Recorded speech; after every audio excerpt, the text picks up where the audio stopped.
day, right? So a few thoughts on this truck is debating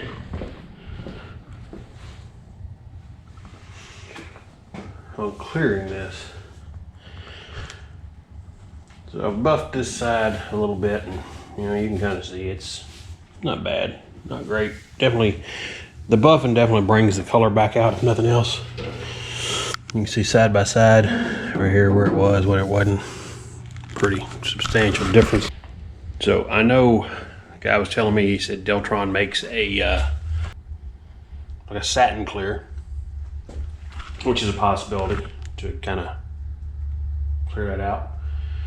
Or do I go with a high gloss? I mean,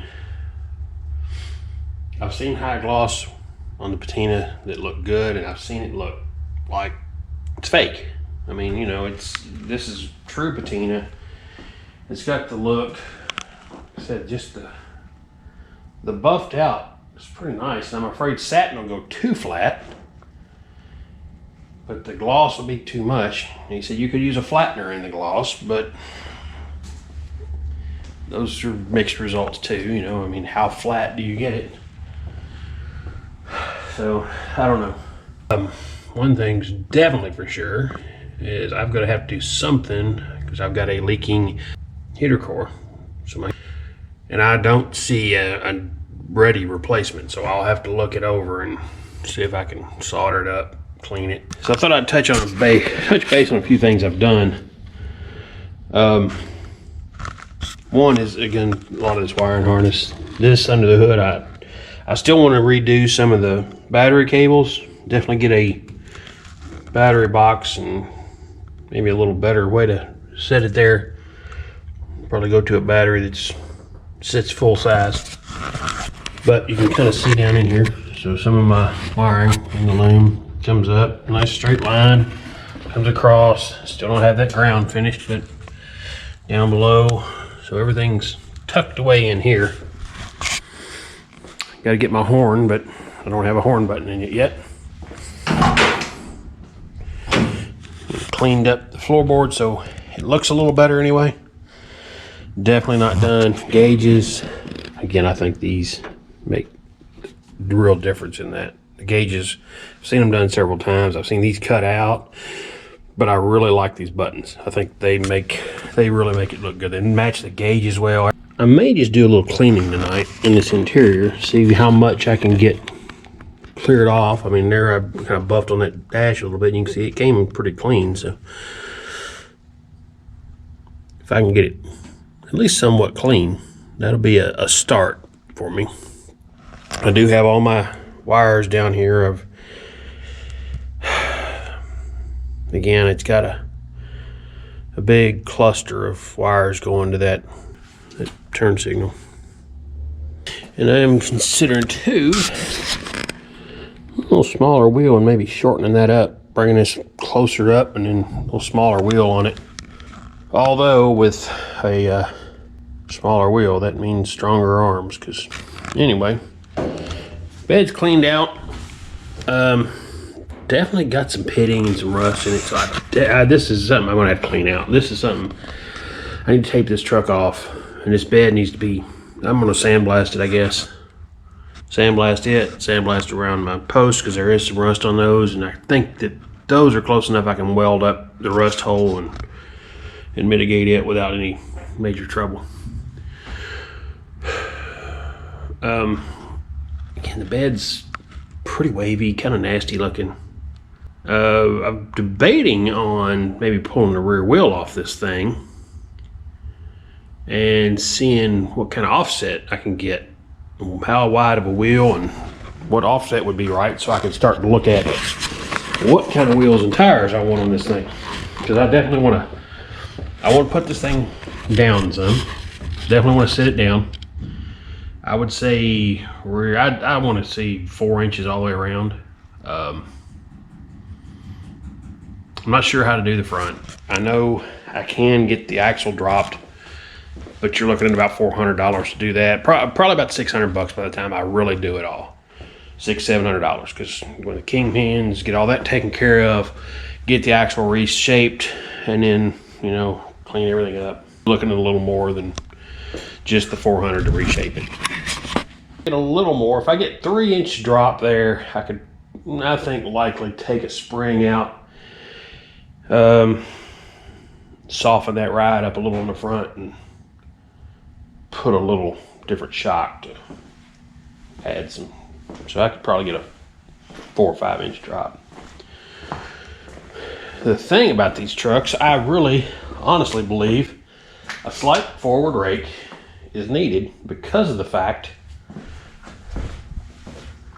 that this is here, and when you go back here, that is probably at least a couple inches lower. So when you set this truck completely level and you set back, it's got almost a squatted look sitting still. Now, I think it's kind of meant to. The swept line, the body line, everything's kind of meant to give it there. But if you'll keep just a slight rake, I'm thinking maybe a 1/2 inch higher in the rear, just enough to kind of make sure that it's not, it'll make the truck look a lot closer to right. I know some like the squat and all, but not perfectly level. Maybe a little bias. But regardless, I think a really good start, and maybe do a little, how I'm going to do this, measure for what wheel offsets I can run. So I'm going to get the jack, get this thing jacked up, get some stands under it, pull the rear wheels off of it. I may move one of these tires forward into that spare and see if one of the wheels I've got outside will hold air. If they'll hold air, even if it's in bad shape, I'll put it on there.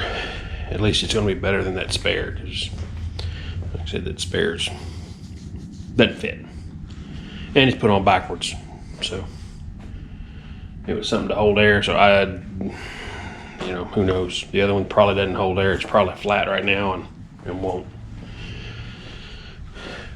But, okay. So tonight, we're going to figure out offsets. How wide can I put on this thing in the rear? And what offset do I need? I'm going to play the safety police for a minute.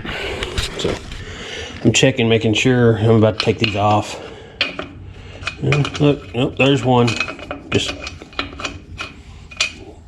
oh, it's stripped out. I may have to replace some studs, or someone put lug nuts on these that are the wrong size. So stay tuned. We'll see what we got. All right. So what I got to do is I got to figure out the offset. By doing that, straight edge to here. All right. So that's 6.5 inches. We're just gonna we're gonna say 5.5. So 5.5 inches that way.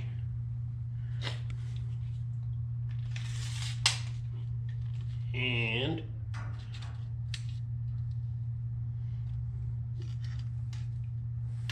seven and a half that way. So 5.5 to the fender, 7.5 to the bed. Did you feel that? Yeah. Okay. So that gives me an offset of what? 17 and 5.5, 7.5. That's 2. So 2. An offset of 2. Yeah.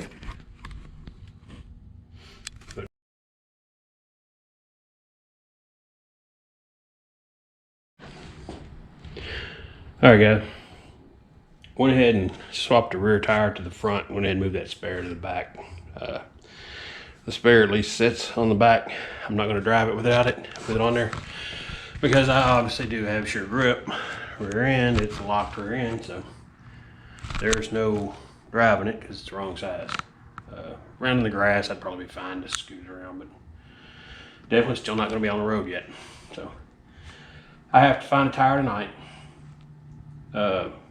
Damn shame. I have 3 tires on this thing that are brand new.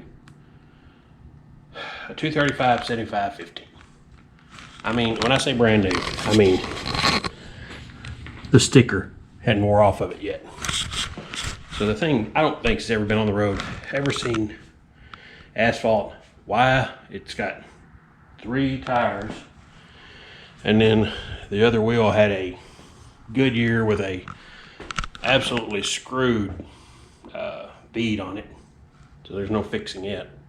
So I've got to find a tire. Well, I'm searching for the same brand, thinking I'll pick one up. Evidently there's not one in the country. It's a Walmart tire, nothing special. Dextero DHT2. If anybody has one in decent shape, let me know.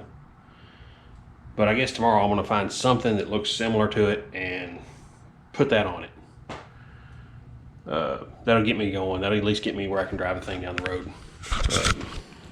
I went ahead and measured for offset in the rear, so I know pretty well what I'm going to need. That way, probably can match that same offset in the front. So when I start buying tires, I could probably fit as much as pretty solidly fit an 11-inch tire under the back, maybe 12. I mean, there's quite a bit of room underneath there. 10-inch wheel with a 12-inch tire, maybe. We'll see. Maybe a 10 and maybe an 11-inch. I'm gonna look at some tire sizes tonight, kind of see what I got.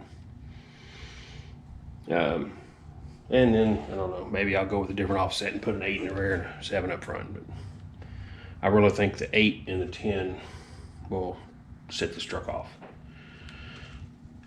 Like I said, I'm looking for options to lower without costing me $600-700. But I think it's $600-700 to lower almost any truck, that 2 to 3 inch range. So it doesn't matter what I do. But I think I can get it a good 4 to 5 inches, and then do the same in the rear. Maybe spring flip and a hanger, and get a hanger pretty reasonable. I do that, and if I can get the rear down 4 and the front down 4, actually if I can bring them both 4, that's about where I want to be right now. I don't want to get too stupid. I want to keep the thing where I can drive it. You know, eventually I'm probably going to look at putting in going independent suspension. I don't know if I'll go with Crown Vic, because I don't know.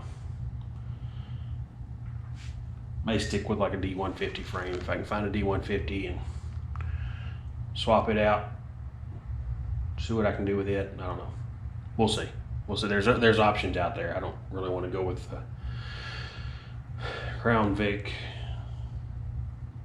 although that's probably the best option if I want to do a V8 swap. But right now the plan is slant 6. That's my Huckleberry.